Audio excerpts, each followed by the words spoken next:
Hey Mason second graders, I am back for our final chapter of The Mouse and the Motorcycle, chapter 13. It's been a great book. I hope you've enjoyed reading it with me. Chapter 13, I asked you to think about the title. It's called A Subject for Composition, which is an interesting title. I hope you thought a little bit about what that might mean. Maybe it'll make more sense once we get reading here. Here we go. Ralph was a hero in the mouse hole that night. His admiring relatives gathered around, begging to hear the story of his adventure. Ralph could not help bragging a little as he told the story of his travels, beginning with the search of the second floor rooms, skipping the part about the teacher trapping him under the drinking glass, and ending with Keith taking the aspirin and finally falling asleep. But are you sure it really was an aspirin tablet? Ralph's mother always could find something to worry about. Are you sure it wasn't some other kind of pill? Keith put it on his bedside table and refused to take it until his mother saw it, explained Ralph. At first, his mother and father got pretty excited and thought that he was out of his mind from the fever when he started telling them there was an aspirin on the table. But then they saw the pill, and they could tell from the letters on it that it really was an aspirin, and they decided the night clerk must have found it and brought it up.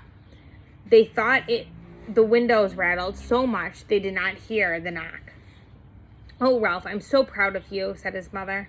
"Good work, Ralph. I didn't think you could do it," Uncle Lester said. "I feel much better about room service now that we've left an aspirin for a tip," his mother said.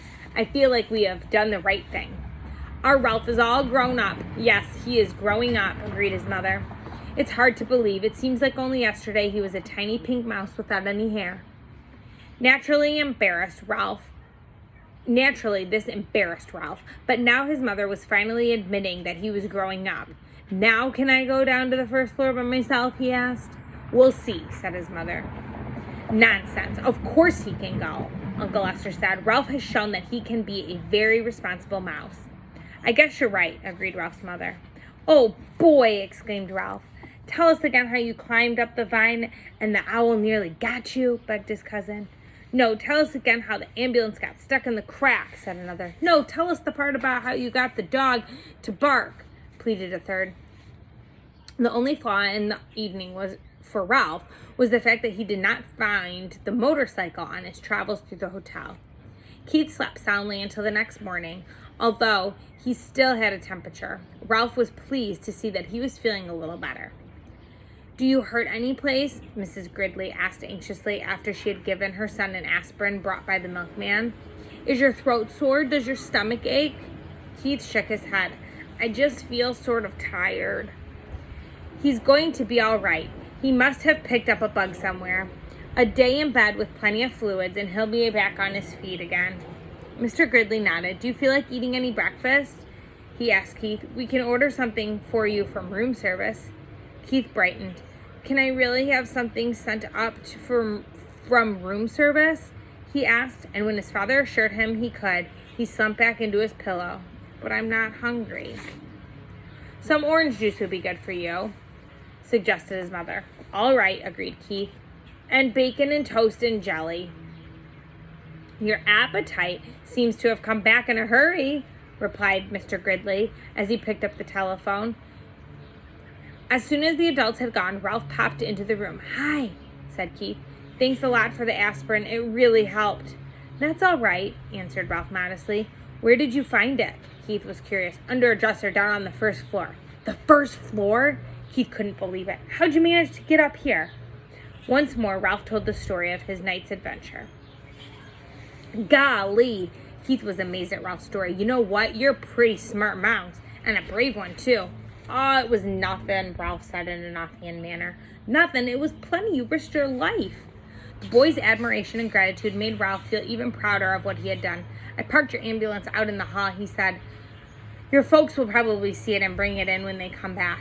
"That reminds me, you didn't happen to see my motorcycle anyplace, did you?" Keith's question was unexpected. "Well, no, I didn't, but I didn't really have much time to look." "Yeah, I know. I just wondered." A knock at the door sent Ralph scurrying to the knothole. "Come in." Matt entered with a tray. "Here you are, and here's your ambulance. I found it in the hallway." "Sorry to see that you're under the weather." "Thank you. I'll be all right. And thanks for bringing in my ambulance." Matt pocketed the coin that they had left for a tip. Thank you. And by the way, this doesn't happen to be yours, does it? He pulled out a little motorcycle from his pocket. Ralph was so excited he almost fell out of the knothole. Hey! Keith sat straight up. It is. Where did you find it? In a hamper of linen that had been chewed by mice or by a mouse. It fell out of the housekeeper was showing us the damage. I picked it up before anyone even noticed it. Gee, thanks a lot. It's my favorite. I didn't like losing it. I wonder how it got into that hamper of linen, mused Matt. Keith grinned but said nothing. Old Matt rubbed his chin and stared at the ceiling. I don't suppose a certain irresponsible mouse happened to ride into a pile of sheets and pillowcases and get tangled up and dumped it into the hamper. Keith tried not to laugh. I don't know any irresponsible mice, he said. Only one responsible one. Say, how did you guess? There isn't much around this hotel that escapes my attention, said Matt. I saw that mouse out in the hall with the little motorcycle. I imagine he's a regular speed demon. Ralph could no longer stay out of the conversation. I'm fast, but I'm careful. I haven't had an accident yet. At least not since I learned to ride the motorcycle. If there's anything I can't stand, it's a cheeky mouse, remarked Matt. What do you call getting tangled up in a lot of linen? What I mean is, I didn't crack up in the motorcycle, said Ralph. He's not cheeky, defended Keith. He's brave. You aren't going to tell the management about him, are you? What's the use, said Matt. If they get rid of these mice, more will move in. Anyways, he's a cute little fellow. It cheers me up to think of him tearing around on the little motorcycle. If only I could, thought Ralph. There followed an unusually pleasant day for the mice. Keith stuffed the bacon and toast and jelly through the knothole. The mice feasted on bacon and jelly before the ants could get to them and stored the toast against the rapidly approaching time when Keith must leave the hotel. They slept all morning while Keith alternatively napped and played with his cars. For lunch, they enjoyed peanut butter sandwiches again. Ralph did not sleep well that afternoon.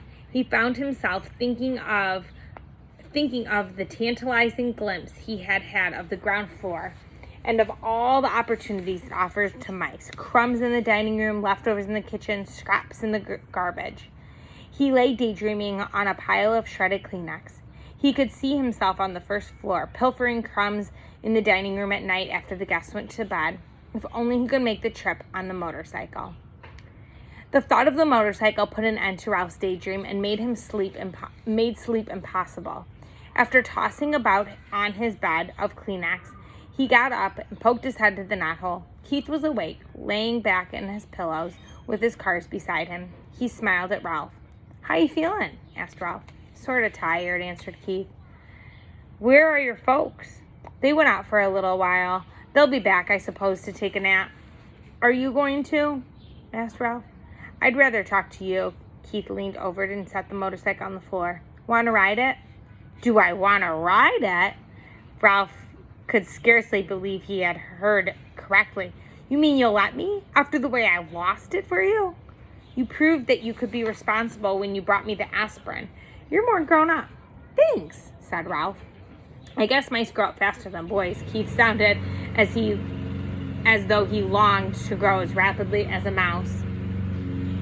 You grow a little bit every day, Ralph said. I guess you're right, said Keith. My dad measures me every 6 months against the door jamb in our kitchen back in Ohio, and each mark he makes is higher than the last, but I never feel myself growing. You wait long enough and you will be a grown-up.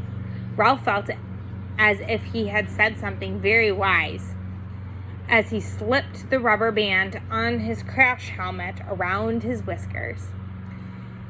I guess so, but it takes so long. I grew up, didn't I? You said yourself I had become a responsible mouse. Yes, you did, said Keith thoughtfully. I guess that's the part of the secret.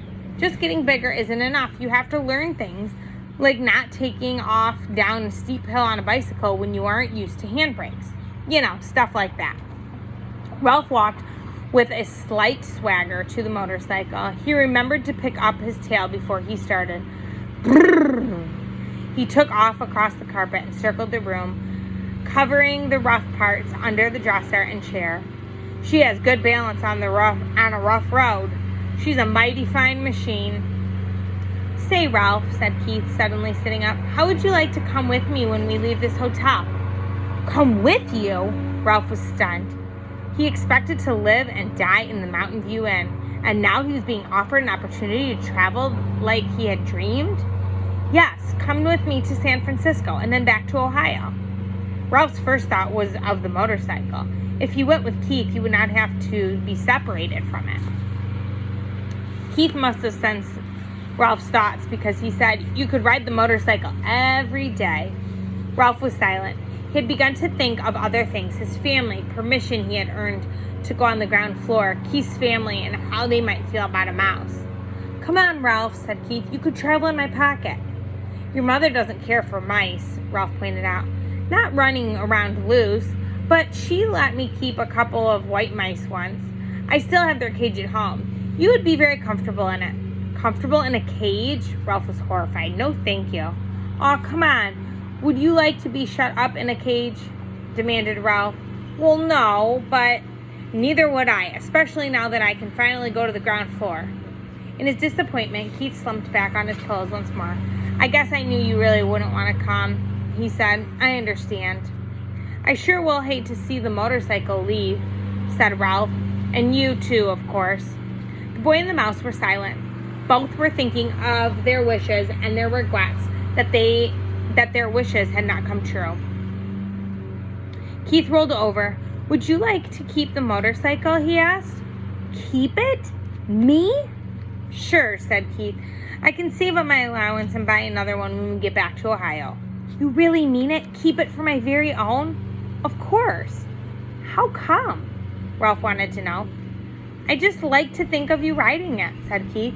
You know, if you grew up enough to be trusted with a mouse-sized motorcycle, maybe someday I could earn a big one. The excitement drained out of Ralph.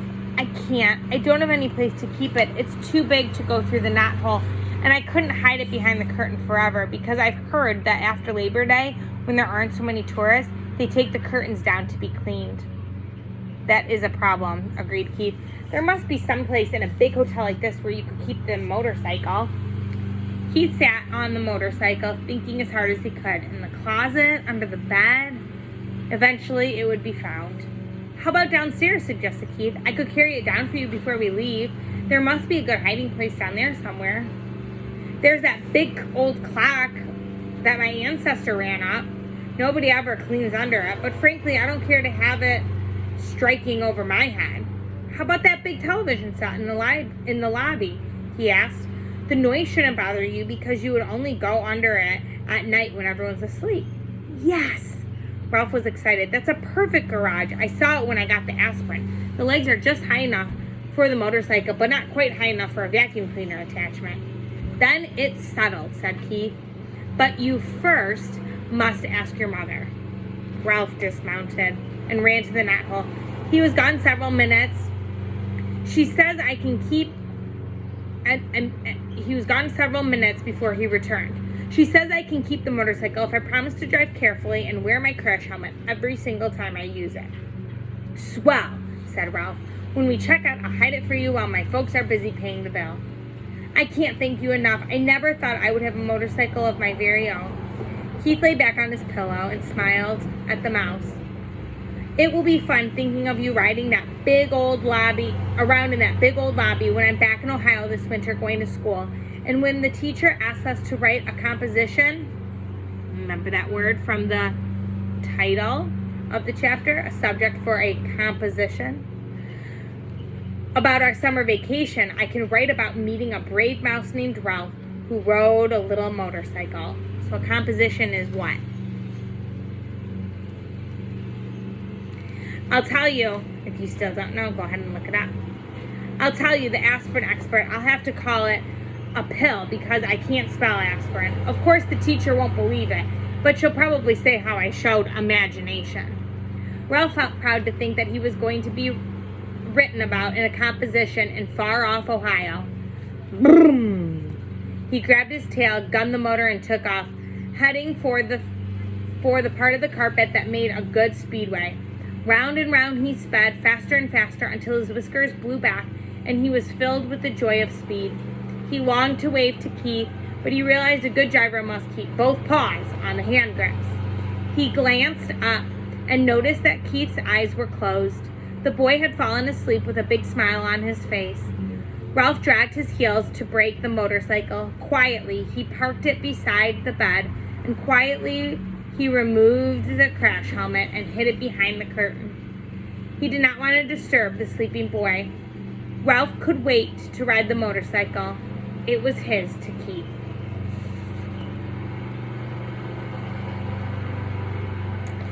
Well, that ends our book, The Mouse and the Motorcycle. Great job. Thanks for listening along with me. Especially that last chapter was a little bit longer. Thanks for watching with me and listening as I read it to you out loud. I want you to think about, now that the book is over, what was the main theme, or what couple of themes do you think came out of this book? So, like, what would you say it was mostly about? Like, what kinds of themes were there? Was it a theme about being mad or angry? Was it a theme about friendship? Was it a theme about thinking win-win, or compassion, or being honest, about honesty? What do you think the book was kind of the main thing that we were supposed to maybe learn or take away from it? I want you to think about that. Maybe talk about it with an adult that was reading along with you, or a sister or brother that was reading along with you, and maybe even write it out for me. I hope you enjoyed the book. I'll have to pick the next one soon, and I will start reading you a new book shortly. Talk to you later, second graders.